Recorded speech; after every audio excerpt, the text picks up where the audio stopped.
I opened my door to grab a package and stopped dead in my tracks. My patio, the one I built with my own 2 hands, stained with weatherproof sealant, and bolted directly to the back of my house, was swarming with strangers setting up folding chairs, floral arches, and sound equipment.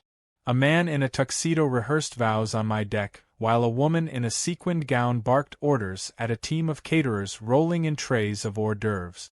I thought maybe I'd stepped into a prank show, or worse, had died and this was some absurd afterlife punishment. But then I saw her. Karen, HOA president, self-declared property line expert, and neighborhood tyrant, standing proudly near my grill like she owned the place. That's when it hit me.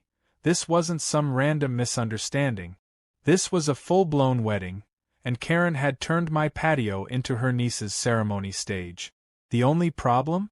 She had no idea I had installed a hydraulic tilt mechanism beneath the deck. The kind that makes every guest and cake go sliding when the time is right. It had all started quietly enough. For the past few weeks, Karen had been suspiciously friendly. Not her usual nose-in-the-air routine or clipboard inspections, but a sugar-sweet, almost robotic kindness. She brought over banana bread, complimented my landscaping, and even smiled, teeth and all. At first I assumed she was on new medication or had joined a meditation cult. But no, she was buttering me up. I should have known the moment she asked if I'd be out of town over the weekend. Big plans? She'd asked, pretending to care. I'd said I might be gone a night or 2 for work, and that was the crack she needed. 3 days before the wedding, I returned home to find measuring tape left out on the edge of my patio and a white chalk mark drawn across the middle. I'd brushed it off as kids being kids, until the next day when a guy in a suit knocked on my door and asked if the property owner had received the revised seating chart. I stared at him and asked, "What property owner?" He looked down at a clipboard and said, "Mrs. Karen." She said this deck is part of the community's shared space and the HOA is hosting an event here. I slammed the door in his face, opened my laptop, and pulled up my property map. Sure enough, the patio wasn't even on the HOA-maintained perimeter. It was a solid 12 feet within my personal plot line, built with city permits and signed off years ago. The idea that anyone could claim it was shared was laughable. But Karen wasn't known for logic. She was known for her ability to twist reality and drag everyone into her fantasy version of the rules. By the time I stepped out that morning and saw a full wedding rehearsal happening on my patio, I realized this wasn't some small tea party or community brunch. This was a full production. The caterers had hooked into my backyard outlet, drawing power from my home. Speakers were set up next to my rain barrels. Someone had even zip-tied fairy lights around my garden posts, trampling the lavender I'd planted in memory of my mother. I approached Karen with calm confusion, trying to give her the benefit of the doubt. Maybe she'd lost her mind. Maybe she thought this was a park. "What is going on?" I asked. Karen turned, smug as ever, and said, "Oh, you're home. I thought you were going to be out of town. We're just setting up for my niece's big day. Isn't it beautiful?" She gestured around like a proud event planner. "Karen," I said, struggling to keep my voice steady, "this is my patio. My private property." She waved a dismissive hand. "It's within the HOA's Shared Enjoyment Clause. Section 7, Paragraph 12. Temporary communal usage of extended outdoor features." I blinked. I'd read the bylaws like a bedtime story and knew that clause was about community mailboxes and bike rack, not private patios bolted to individual homes. I could have called the police then and there. But something in me, something deeper than anger, decided not to. Maybe it was the audacity. Maybe it was the memories of every time she fined a neighbor for a garden gnome or tried to ban bird feeders. Or maybe it was the fact that a year ago, after she blocked access to my property for a spring cleaning walkathon, I'd decided I'd had enough and built something special into my deck. A hydraulic tilt mechanism, fully motorized and remote-controlled. I'd rigged it just for laughs, imagining a scenario where I might need to empty the deck in seconds. I never thought I'd actually use it. Until now. I walked back inside calmly, shut the door, and peered through the blinds. Karen had now taken a seat on one of my deck chairs like a queen awaiting her court. A teenager tested the microphone, yelling, "Testing, testing, love is patient, love is kind," while an elderly woman in pearls argued with the florist over color schemes. I counted over 30 people. Not one of them had asked for permission. Not one of them seemed remotely concerned that they were standing on someone else's property. I opened my laptop and pulled up the security footage. I had cameras on the patio corners, all discreet. I scrolled back and found the moment the first folding chairs arrived. There was Karen, in a wide-brimmed hat and sunglasses, directing traffic like a wedding general. I took screenshots. Then I opened the file labeled Deck Mechanism Override. Just seeing the button gave me a tiny thrill. But I wasn't going to press it yet. That would be too easy. No, I wanted the audience full. The food delivered. The champagne opened. I wanted the exact moment that bouquet flew into the air to be the moment everything tilted and reality slapped Karen across the face. Later that afternoon, a knock came at the door. A man in a headset introduced himself as the wedding planner and asked if I could stay indoors between 4 and 7 p.m. to avoid background noise. The bride wants clean audio for the video. I stared at him in disbelief. You're asking me not to exist on my own property? He nodded sincerely. Karen said you'd be totally cooperative. I smiled. Of course. I wouldn't dream of ruining the moment. As I shut the door, my fingers twitched over the button in the control panel. But I waited. I still had one more surprise to prep. The drone.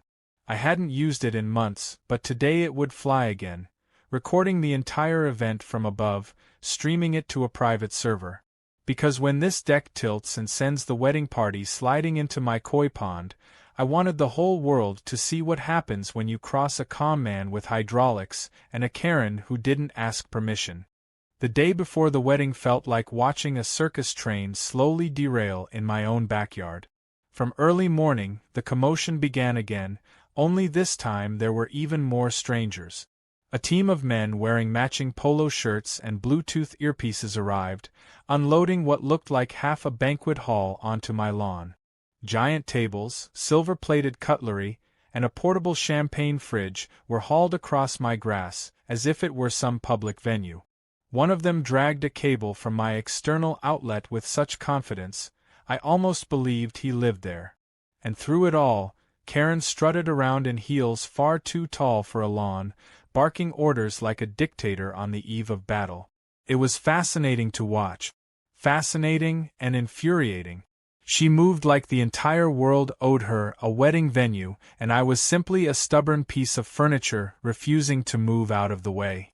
My neighbor, Alan, peeked over the fence with a mug of coffee, his eyes wide as he watched the chaos unfold. "You renting your patio now?" he asked with a smirk.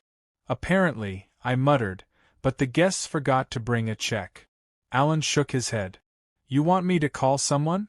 I shook my head back. "Not yet. This is gonna get good." By noon, the sound system arrived. A DJ van pulled up, speakers thumping even before they'd been unloaded. The driver hopped out and waved to Karen like they were old friends. She did that air kiss nonsense and told him to start setting up next to the back fence. That was when I noticed she'd placed a sign out front that read, in elegant gold lettering, "Private Wedding in Progress. Please respect the celebration." The nerve. The gall. The absolute blindness to reality. She was treating my home like a public event space. Worse, she'd put a temporary barricade across my driveway with pink streamers and fake ivy wrapped around it. I moved it, of course. She came over and asked me not to disrupt the aesthetic. I stared at her, measuring her level of delusion. "You do realize this is my house, right?" I said slowly. She gave a dry laugh. "Oh, come on. Don't be like that. This is a once-in-a-lifetime thing for my niece. We've been planning it for months." I raised an eyebrow. "You've been planning to host a wedding on my property for months?"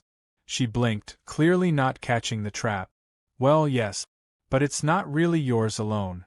It's within HOA boundaries, technically. You should read the new amendment packet. Page 17. I slipped it under your door last week. I nearly choked. That packet? The one I used to line my compost bin? The one titled Updated Community Events Guidelines, written in Comic Sans and riddled with spelling errors? That was her legal basis for hijacking my patio? Instead of screaming, I smiled. The calmer I was, the more control I had. I told her she could proceed, no interruptions. And that's when she made her second fatal mistake. She handed me a schedule, a laminated event timeline with hour-by-hour bullet points, including Dove release and Sparkler send-off. At the bottom was a note: Homeowner, John, has agreed to stay inside or vacate during key events. No interference allowed. I stared at the note. I never said this, I told her. Karen shrugged. Verbal agreement is enough for community harmony. You don't want to be that guy, do you? That guy. The villain. The Grinch of the bride's special day. The petty homeowner who refused to give up his space for love. I could see how she was positioning it. She'd told the family I was a friend, or at least cooperative, so she could pull off this ridiculous lie. I didn't know whether to be angry or impressed. The level of manipulation was Olympic. Around 2 p.m., a goat arrived. Yes, a goat. A white one with a flower crown on its head. Apparently the bride wanted it for rustic charm in her photos. It was tied to my porch railing like some exotic prop, and within minutes it was chewing on my garden hose.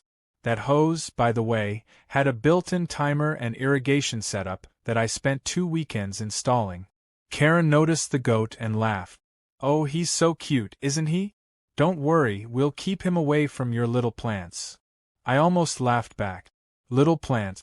Those little plants were my grandmother's heirloom roses, grafted over 3 years and carefully maintained through 2 storms and a freak freeze.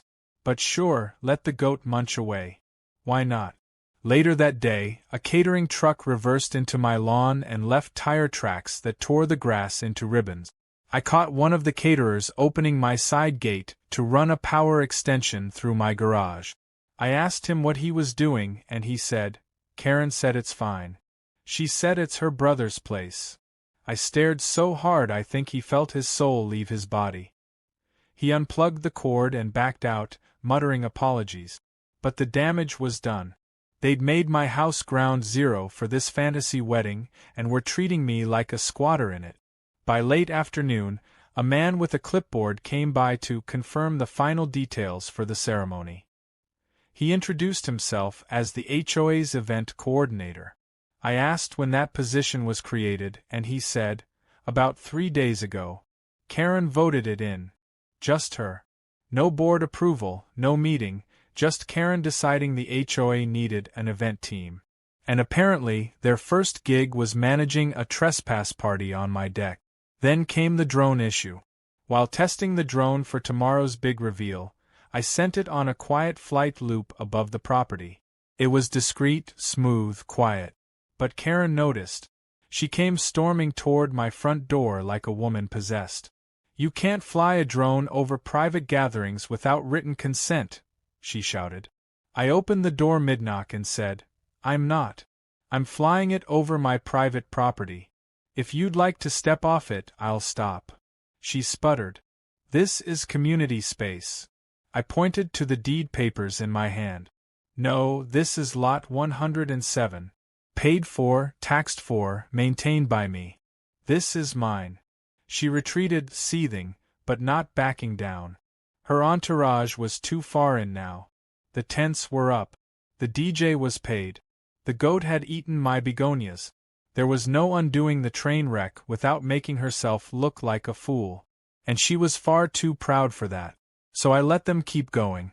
I even mowed the front lawn just to add to the illusion of friendliness. But what I was really doing was prepping the stage. Checking the integrity of the tilt deck. Calibrating the timing on the override. Uploading the drone feed to my private server with a 24-hour replay buffer. Because tomorrow, when Karen gives that smug speech about love and unity and shared community dreams, I'll be watching from behind my blinds with the remote in my hand. And when the cake is cut and the couple goes in for their first dance on the center of my patio, a gentle 15-degree tilt will send the entire wedding into a slow, graceful collapse into the koi pond. And I'll be there with a fresh drink in hand, watching karma do its beautiful little dance. By the time the morning sun peeked over the rooftops, it was clear that today wouldn't be an ordinary Saturday. It was wedding day, or as I had started calling it in my head, the day the HOA went too far. I woke early, made my coffee, and stood at the window like a general surveying a battlefield. My patio was already a flurry of chaos. Folding chairs were being aligned by two flustered teens who clearly had never touched a level in their lives. A man in suspenders was struggling to hang chiffon drapes that kept sagging under their own weight. The goat from the day before had been relocated to the side yard and was now casually chewing on the corner of my welcome mat. Every moment felt like an invasion, but I remained silent, calm, watching, planning. I had already confirmed the tilt mechanism was armed and ready. I had recharged the drone batteries. All that was left was to wait for the perfect moment. As I sipped my coffee, I noticed a shiny new arrival. A truck emblazoned with the name of a luxury catering company pulled up and began unloading silver trays, ice sculptures, and crates of wine. Karen walked out to meet them, now wearing a full cream pantsuit and matching hat. She moved like a queen at a coronation, pointing and nodding as the caterers set up tables directly over the center of the deck. I spotted a tiered cake being wheeled out in a sealed box. That was when the delicious irony really hit me. That cake, carefully designed and horrifically overpriced, would soon be airborne. But that was later. For now I had to endure. Around 9 a.m., a group of musicians arrived, lugging a cello and violin cases toward the makeshift gazebo they'd erected the night before. As they tuned their instruments, the shrill sound of feedback came from the DJ's speakers just 10 feet away. The wedding planner, already sweating through his button-down shirt, looked like he was one command away from a nervous breakdown. At one point, I watched him argue with the officiant about which side the groom should stand on. All of this would have been amusing on its own if it weren't happening on my property. If it weren't disrespecting every inch of ground I had worked, built, and protected over the years. Just before noon, HOA security showed up. Two elderly men in matching windbreakers and clipboards, self-appointed watchdogs of the neighborhood, waddled onto my driveway and rang my bell. I opened the door, coffee still in hand, and raised an eyebrow. "Can I help you?" The taller one, Harold, cleared his throat. "John, we'd like to remind you that today's event is a recognized community celebration, and as such, we're asking all residents to respect the privacy of the wedding guests." I blinked. "Privacy?" He nodded.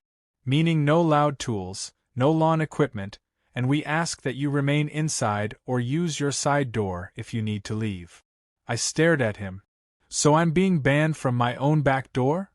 The other man, Walt, chimed in with the kind of condescension only a retired dentist could muster.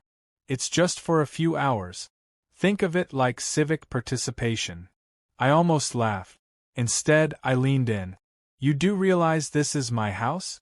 My patio? My wiring, my plumbing, my liability?" Harold stammered. "Well, Karen assured us she had cleared the usage rights." "Did she now?" I said flatly. "And what legal document did she use? A menu? A napkin sketch?" They didn't answer. They just gave me a printout of the day's itinerary and waddled away. By 1 p.m., the wedding guests started to arrive in waves. SUVs pulled into the street, some double-parked with hazard lights blinking. A shuttle bus dropped off a group of people dressed like they had mistaken this backyard ceremony for a royal gala. One woman in a sequin dress pointed at my flower beds and said, "Oh, the decorator really went all out." Another guest mistook my dog as part of the entertainment and tried to feed him a shrimp canopy. The dog was less than impressed. Then came the bride. A white stretch limousine slowly crept up the street, causing every neighbor's window blinds to twitch. Karen, now beaming with pride, stepped forward like she was giving away her own daughter. The bride stepped out in a billowing dress that looked like it had more ruffles than fabric. She squealed and hugged Karen, shouting, "It's perfect! Just like you promised." I could see Karen soaking up the praise like a sponge in a bathtub of delusion. I retreated into the house to avoid rolling my eyes in public. Inside, I activated the drone. It launched silently from the side lawn and hovered high above the backyard.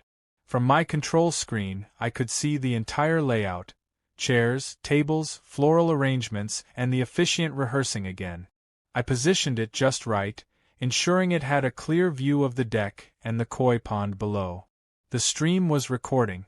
Footage was backing up. The final act was coming together. Around 3 p.m., someone rang the doorbell again. This time, it was a fire marshal. He was in uniform, clipboard in hand, and looking annoyed. "Afternoon, sir. We've had a complaint about unpermitted structures and overloaded circuits being used for an outdoor event." I smiled. "Oh, really? That sounds serious." He nodded. "Mind if I take a look?" "Be my guest," I said, stepping aside. He walked through the backyard, taking photos and jotting notes. When he saw the electric cords wrapped around the deck posts, the dozens of extension cords leading into my garage, and the propane burners sitting dangerously close to the curtains, he frowned hard. "Who's in charge here?" he asked. Karen, naturally, swooped in. "That would be me. I'm the HOA president." He asked for permit. She didn't have any. She tried to charm him with cake samples. He was allergic to eggs. The whole thing spiraled quickly. In the end, he issued a written warning and told her if he got another call, he'd shut it down on the spot. She nodded politely and then turned to me, seething. "You called him, didn't you?" I shrugged. "Nope. But it's comforting to know someone did." With that, Karen stormed off, her heels sinking slightly in the soil with every furious step. The DJ took that as a cue to test the mic again, blasting a sound so loud it startled the goat into head-butting the groomsmen. I had to bite the inside of my cheek to keep from laughing. As the guests began to find their seats and the officiant called for quiet, I made one final pass around the deck, pretending to retrieve something. What I was really doing was checking the screws and plates under the patio's foundation. Everything was still secure, still primed. But I noticed something new. A wrench had been left near the edge, and a few bolts looked like someone had tried to loosen them. My guess? Karen had found the hydraulic system and assumed it could be sabotaged with a quick twist. But she didn't know the truth. What she found was a decoy system. A dummy panel I had installed just in case. The real mechanism was deeper, better protected, and triggered only by the remote inside my pocket. I picked up the wrench, put it back in my shed, and walked inside. The bride was now standing in the center of the deck, holding a bouquet like she was about to launch into orbit.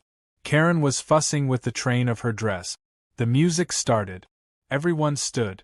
I reached for the remote, took a deep breath, and whispered to myself, "Showtime's coming."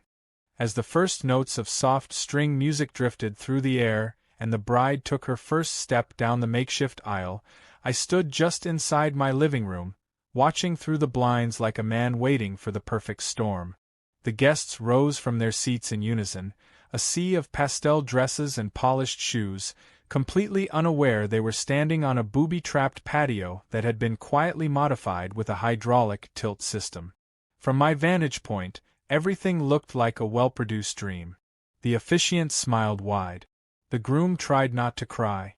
Karen stood proudly at the side, her phone already out to capture the moment she believed would crown her as queen of the HOA. She had no idea that the finale she'd orchestrated was about to turn into the most humiliating crash landing of her entitled reign. The sun hit just right as the bride reached the altar, and even I had to admit, if you ignored the fact that none of it was legal or permitted, it looked stunning. The fairy lights twinkled. The flowers waved in the breeze. But the magic cracked when I noticed the DJ fumbling with the microphone again. A high-pitched feedback squeal blasted through the speakers, causing a few guests to jump and one elderly man to spill his drink on the woman next to him. The officiant tried to recover by clearing his throat loudly, but the mic only fed back again. Karen rushed forward, waving her arms frantically. "Turn it off. Just fix it already," she hissed at the DJ. He shrugged helplessly, then ducked under the table to fiddle with the power cords, some of which were tangled dangerously around my sprinkler controls. That was when I noticed something even better. The cake. It had finally been unveiled and wheeled into place. 3 tiers of white fondant, delicate flowers, and what looked like real pearls placed in patterns across the surface. It was perched proudly on a glass pedestal table, placed directly in the center of the deck. It was surrounded by champagne flutes, a carved ice sculpture of a swan, and a centerpiece of lit candles. Everything flammable, everything delicate, everything soon to be airborne. Karen took the mic herself and began to speak, her voice dripping with artificial warmth. "We're gathered here today to celebrate love, community, and the strength that holds us all together. This patio, this space, has become more than just a deck. It's become a symbol of unity." I almost burst out laughing. A symbol of unity? She was standing on stolen property, pretending to host a royal wedding she had no right to arrange, and she thought she was delivering a TED Talk. My finger hovered over the button, but I didn't press it yet. I wanted the moment to be perfect. Then came the vows. The bride took the mic and looked lovingly at the groom. "From the moment we met at Karen's HOA mixer," she began, "I knew you were someone special." Of course Karen had made herself the origin story. The groom, holding back tears, began his own vows, but just as he opened his mouth, a gust of wind blew Karen's wide-brim hat off her head and sent it tumbling into the koi pond below. The guests gasped. Karen shrieked. The goat bleated. For a split second everything froze. The DJ scrambled to lower the volume. Karen leaned dangerously over the railing to shout at someone to retrieve her hat. The bride looked flustered. The groom looked irritated. And I decided that was my moment. I pressed the button. The hydraulic mechanism activated in silence, barely noticeable at first. Then came the shift. A slow, creeping tilt that began to angle the entire deck forward by a few degrees. The guests didn't notice immediately. But the champagne bottles did. One tipped, then rolled. Then a stack of plates began sliding across a table like a slow avalanche. The cake trembled. The table legs creaked. Someone shouted, "What's happening?" as the tilt increased. Now the flower arrangements toppled. The violinist's chair slid back. People stood quickly, confused and disoriented. And then the cake tipped over in glorious slow motion, launching itself like a sugary torpedo off the deck and straight into the koi pond with a splash that sent water everywhere. Screams erupted. One guest lunged forward to catch a falling champagne flute and slipped, landing hard on the deck. Another dove after a runaway gift box. The DJ's table tilted and his laptop slammed into the floor. Karen shrieked louder than the speakers, waving her arms like she was trying to direct traffic in a hurricane. The bride screamed as her dress got caught under a sliding chair, dragging her toward the edge. The groom tried to pull her back and slipped on spilled wine, crashing into the decorative candles, which flared up briefly before being doused by someone throwing soda on them. Amid the chaos, the goat had somehow broken free of its leash and was now trotting across the deck, leaving tiny hoof prints on tablecloth. Karen, now visibly soaked from the pond spray, turned toward the house and screamed my name. "John! John, what did you do?" I opened the back door and stepped out with an expression of deep concern. "Is everything okay out here? Looks like the deck's not level." She stormed toward me, heels slipping. "You sabotaged it. You rigged it to collapse." I shrugged. "Actually, no. I had it upgraded last year to be a multi-angle accessibility platform. Very expensive. ADA compliant. Maybe too many people on it at once triggered the safety tilt. Who knows?" The HOA board arrived then, finally, as if summoned by the screams. 3 of them, in polos and khakis, walked up and stopped cold as they saw the wreckage, the drenched guests, the toppled decorations, the goat trying to eat a bouquet. One of them whispered, "What the hell happened?" Karen ran to them, dripping wet, makeup streaked down her cheek. "He did this. He rigged it. He destroyed my niece's wedding." But instead of rallying behind her, the board members looked at each other. Then one said, "Karen, did you use HOA funds for this?" Her mouth opened and closed like a fish. It was a communal investment for neighborhood engagement. That was all it took. The oldest board member pulled out a binder and began flipping pages. "You've spent nearly $4,000 on unauthorized event. You forged permission forms.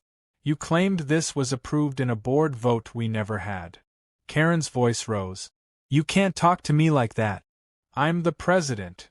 "Not anymore," the woman snapped. "We're calling an emergency vote. Right here, right now." In the middle of a wet, ruined wedding, with guests still screaming and the groom chasing a goat, the HOA board gathered and voted Karen out of office. On the spot.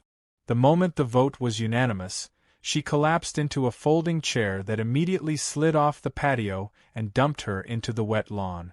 I turned and walked back inside, drone still recording from above, capturing every glorious second. I uploaded the footage that night to a secure drive and made a short edit of the highlights. The cake flying. The goat's escape. Karen's scream mid-tilt. It was the best 10 minutes of video I had ever created. Karen, humiliated, left the neighborhood 2 weeks later. Rumor had it she moved in with her sister across the state and was banned from joining the local HOA. The bride and groom, meanwhile, tried to threaten legal action but quickly dropped it once the ownership documents and surveillance footage were sent to their lawyer. Apparently trespassing on private property while lying about permission doesn't make for a strong case. In the end, the koi were fine. The goat was adopted by a neighbor. And the patio? It's still there. Still tiltable. Still watching. Just in case someone forgets who it belongs to. By the following morning, my patio looked like the aftermath of a failed music festival.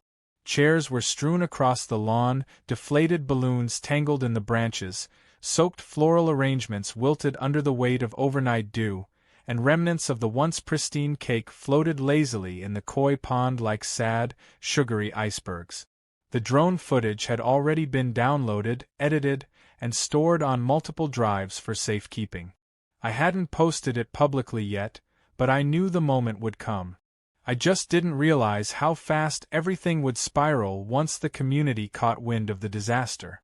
Word spread like a neighborhood wildfire, and within hours, phones were ringing, group chats were buzzing, and Karen's reputation was unraveling like the hem of her niece's soaked dress.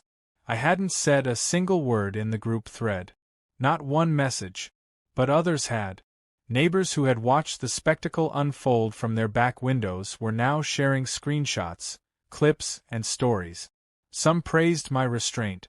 Others couldn't believe Karen had the audacity to call it a shared celebration. One even joked that the goat was the most composed guest in attendance. I knew the board would take action eventually, but I never imagined it would turn into a full-blown HOA courtroom drama. A special meeting was called within 48 hours. Not the usual Tuesday evening get-together over lemonade and passive-aggressive eye contact, but an emergency session hosted in the community center with folding tables, bottled water, and a security guard at the door. Apparently, someone thought Karen might show up swinging. I sat quietly in the second row, arms folded, watching as the board members filed in, faces grim and determined. Karen was already there, dressed in a blazer 2 sizes too large and sunglasses indoors. She looked more like someone testifying before Congress than a suburban HOA president defending a failed wedding stunt. The board wasted no time. They laid out the evidence in neat, logical order. Unauthorized use of HOA funds for wedding-related expenses.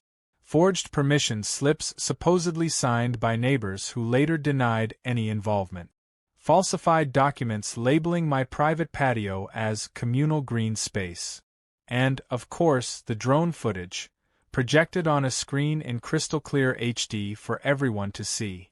I almost felt bad when Karen's face appeared mid-scream as the cake launched into the koi pond. Almost. Gasps echoed across the room as the footage played. The tilt. The chaos. The goat. And then, finally, Karen storming across the yard in heels, demanding justice, only to be publicly voted out in front of everyone. The board president paused the video and turned to Karen. "We gave you multiple chances. You crossed legal lines, ethical boundaries, and you embarrassed this entire community." Karen opened her mouth, but nothing came out. Her voice cracked under the weight of the evidence. One final vote was cast, this time to ban her from holding any HOA office in the future. It passed unanimously. After the meeting, people gathered in the hallway, buzzing with new energy.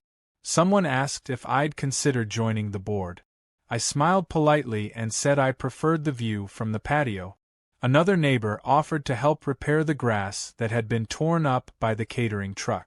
A third gave me a homemade pie as a thank you for, as he put it, returning our neighborhood to sanity.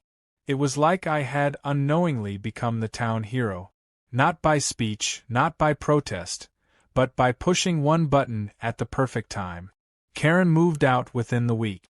Her house, once the command center of neighborhood surveillance and rule enforcement, went up for sale with a listing that suspiciously avoided any mention of the recent incident. Buyers came and went, but it sat on the market longer than expected. Word had gotten around. No one wanted to buy from the woman who made the HOA infamous. I heard she relocated to a quieter subdivision across town, one without a governing board. The irony was almost too sweet to taste. But the story didn't end there. A few weeks later, I received a letter in the mail. Karen had attempted to file a lawsuit claiming emotional distress, public defamation, and technological sabotage of a sentimental event. It was written with the flair of a soap opera script and included printed stills from the drone footage as evidence. I passed the letter on to my attorney, who laughed for nearly a minute straight before drafting a response. His reply included deed records, the permit history of my patio, proof of private ownership, security camera timestamps showing her unauthorized entry, and video documentation that I had never physically obstructed the event. The cherry on top? A signed statement from the engineer who helped me install the hydraulic system, confirming it met safety standards and had never been compromised. The lawsuit evaporated before it reached a courtroom. I decided then that the drone footage should serve a greater purpose. Not to mock, not to taunt, but as a warning. So I edited together a short video, entitled HOA President Throws Unauthorized Wedding on My Private Patio, Gets Instant Karma, and uploaded it to a well-known community-focused platform. Within hours it went viral. Thousands of comments poured in, ranging from praise to disbelief to pure comedic gold. People couldn't believe the lengths Karen had gone to assert her control. Memes were born. Someone added dramatic music and re-uploaded it as a movie trailer. Even local news outlets picked up the story, calling it a modern parable of suburban justice. The video's popularity led to another unexpected result. A local production company reached out asking if I'd allow them to license the footage for a documentary series on neighborhood dispute. I said yes, of course. Why not? Let the world see what happens when people get too comfortable trampling on others in the name of self-importance. As for the patio, it's better than ever.